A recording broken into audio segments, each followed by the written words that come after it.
আসসালামু আলাইকুম ওয়া রাহমাতুল্লাহি ওয়া বারাকাতুহু। প্রিয় দর্শক, আপনি কি ক্লান্ত? অনেক দিন ধরেই চেষ্টা করছেন, কিন্তু কিছুই ঠিক হচ্ছে না। রাতে ঘুম আসে না, মাথার ভেতর হাজারো চিন্তা। মনে হয় আর কত। আপনি একা না, এই পৃথিবীতে হাজার হাজার মানুষ ঠিক আপনার মতোই কষ্টে আছে। কেউ অর্থের জন্য কাঁদছে, কেউ সম্পর্কের জন্য ভেঙে পড়েছে, কেউ ভবিষ্যৎ নিয়ে ভয় পাচ্ছে। কিন্তু একটি কথা মনে রাখুন, আল্লাহ কখনো কোনো কষ্ট উদ্দেশ্যহীন দেন না। আপনার এই কষ্ট, আপনার এই কান্না, আপনার এই অপেক্ষা, সব কিছুর পেছনে একটি বড় পরিকল্পনা আছে। তো প্রিয় দর্শক, আজকের এই ভিডিওটিতে আমি এমন কিছু গভীর সংকেত নিয়ে কথা বলবো, যেগুলো দেখলেই বুঝবেন আপনার ধৈর্যের শেষ প্রান্তে পৌঁছে গেছেন এবং চূড়ান্ত সুখ খুবই কাছে। তাই ভিডিওটি মনোযোগ সহকারে শেষ পর্যন্ত শুনুন, কারণ এই ভিডিও হয়তো আপনার জীবনটা বদলে দিতে পারে। তো প্রিয় দর্শক, প্রথমত, কষ্ট সহ্যের শেষ সীমায় পৌঁছে যাওয়া। একটি প্রশ্ন নিজেকে করুন, আপনি কি এখন এমন এক জায়গায় আছেন যেখানে মনে হচ্ছে আমি আর পারছি না? আর এই পারছি না অনুভূতিটাই একটি বড় সংকেত। কারণ মানুষ যখন নিজের শক্তির উপর ভরসা করে, তখন সেই ভাবে আমি পারবো। কিন্তু যখন সে ভেঙে পড়ে, তখন সে বুঝতে পারে আমার দ্বারা কিছুই সম্ভব না আল্লাহ ছাড়া। এই মুহূর্তটা সবচেয়ে গুরুত্বপূর্ণ, কারণ আল্লাহ তখনই হস্তক্ষেপ করেন যখন আপনি সম্পূর্ণভাবে তার দিকে ফিরে যান। আপনার কষ্ট যখন সীমা ছাড়িয়ে যায়, তখন বুঝবেন আল্লাহ আপনার পরীক্ষা শেষ করতে চলেছেন। যেমন একটি পরীক্ষার শেষ 10 মিনিট সবচেয়ে কঠিন হয়, ঠিক তেমনি জীবনের পরীক্ষার শেষ অংশটাই সবচেয়ে ভারী হয়।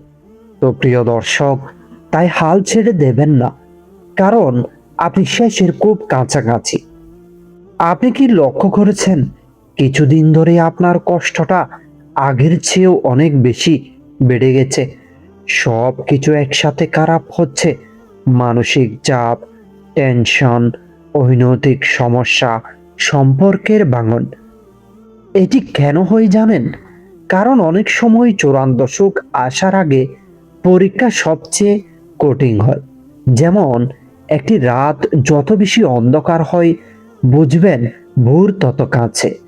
ঠিক তেমনি যখন আপনার কষ্ট সহ্যের শেষ সীমায় পৌঁছে যায়, তখন বুঝবেন আল্লাহ আপনার ধৈর্য পরীক্ষা শেষ করতে চলেছেন। এই সময় অনেকেই হাল ছেড়ে দেয়, কিন্তু যারা ধৈর্য ধরে তারাই শেষ পর্যন্ত সফল হয়। তো প্রিয় দর্শক, এরপরেই সব দরজা বন্ধ হয়ে যাওয়া। আপনি কি এমন পরিস্থিতিতে আছেন যেখানে সব রাস্তা বন্ধ?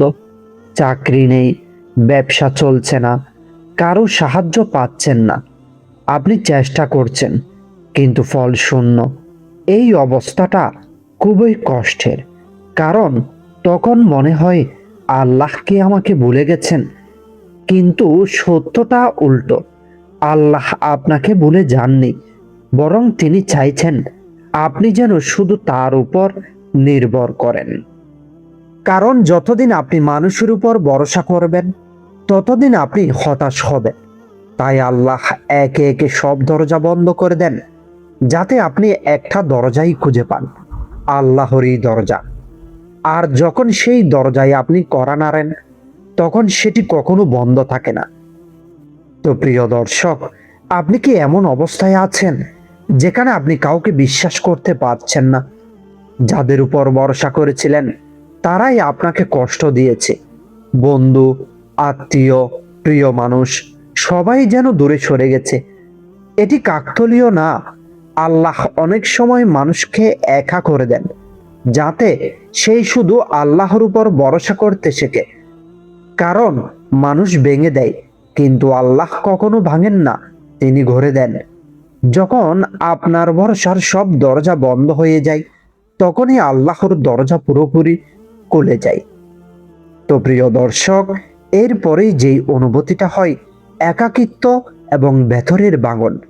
একটা সময় আসে যখন আপনি চারপাশে অনেক মানুষ থাকার পরেও নিজেকে একা মনে করেন। আপনার কষ্ট কেউ বুঝে না, আপনার কথা কেউ শুনতে চায় না।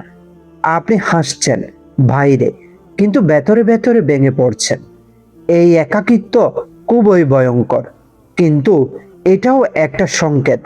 কারণ আল্লাহ অনেক সময় বান্দাকে মানুষের ভিড় থেকে সরিয়ে দেন, যাতে সে তার সাথে সম্পর্ক গড়তে পারে। রাতে যখন আপনি একা থাকেন আর কারো কাছে কিছু বলতে পারেন না, তখন আপনি আল্লাহর কাছে কাঁদেন। এই কান্না, এই নির্জনতা, এটাই আপনার শক্তি হয়ে যাবে। কারণ আল্লাহ সেই কান্না কখনো অবহেলা করেন না। তো প্রিয় দর্শক, আপনি কি লক্ষ্য করেছেন আগের চেয়েও এখন বেশি দোয়া করতে ইচ্ছে করে? একটা অদ্ভুত অনুভূতি মন চায় আল্লাহর সাথে কথা বলতে, কাঁদতে, নিজের কষ্ট খুলে বলতে। এটি একটি বড় সংকেত। কারণ আল্লাহ যখন কাউকে কিছু দিতে চান, প্রথমে তাকে নিজের দিকে টেনে নেন। দোয়া করার তৌফিক পাওয়া, এটাই সবচেয়ে বড় নিয়ামত। কারণ আপনি যেই দোয়া করেছেন, সেটার ফল একদিন না একদিন আসবেই। তো প্রিয় দর্শক, এরপরেই যে অনুভূতিটা হয়, দোয়া এবং নামাজের প্রতি টান বেড়ে যাওয়া। আপনি কি খেয়াল করেছেন আগের চেয়েও এখন বেশি আল্লাহকে ডাকতে ইচ্ছে করে? আগে হয়তো নামাজে মন বসতো না, এখন একটু দেরি হলেও মন খারাপ লাগে। আগে দোয়া করতেন না, এখন ছোট ছোট বিষয়েও আল্লাহকে ডাকছেন। এটি খুবই বড় একটি পরিবর্তন। কারণ আল্লাহ যখন কাউকে ভালোবাসেন, তখন তাকে নিজের দিকে টেনে নেন। আপনার দোয়া করা মানে আল্লাহ আপনাকে শুনছেন, আপনার নামাজ পড়া মানে আল্লাহ আপনাকে ডাকছেন। এই সম্পর্কটাই আপনার জীবন বদলে দিবে। তো প্রিয় দর্শক, এরপরেই হয় ছোট ছোট পরিবর্তন, বড় ইঙ্গিত। জীবনে কি ছোট ছোট ভালো পরিবর্তন আসছে? হয়তো বড় সমস্যা এখনো আছে, কিন্তু কিছু কিছু জিনিস ঠিক হতে শুরু করেছে। তো প্রিয় দর্শক, আপনি যদি এতক্ষণ এই ভিডিওটি শুনে থাকেন, তাহলে একটি কথা নিশ্চিত, আপনি এখনো হাল ছাড়েননি। আর যারা হাল ছাড়ে না, আল্লাহ তাদের কখনো নিরাশ করেন না। আজ আপনি কাঁদছেন, আগামীকাল আপনি হাসবেন। আজ আপনি হারিয়েছেন, আগামীকাল আপনি পাবেন এমন কিছু যা আপনি কল্পনাও করেননি। তাই ধৈর্য ধরুন, নামাজ ছাড়বেন না, দোয়া বন্ধ করবেন না।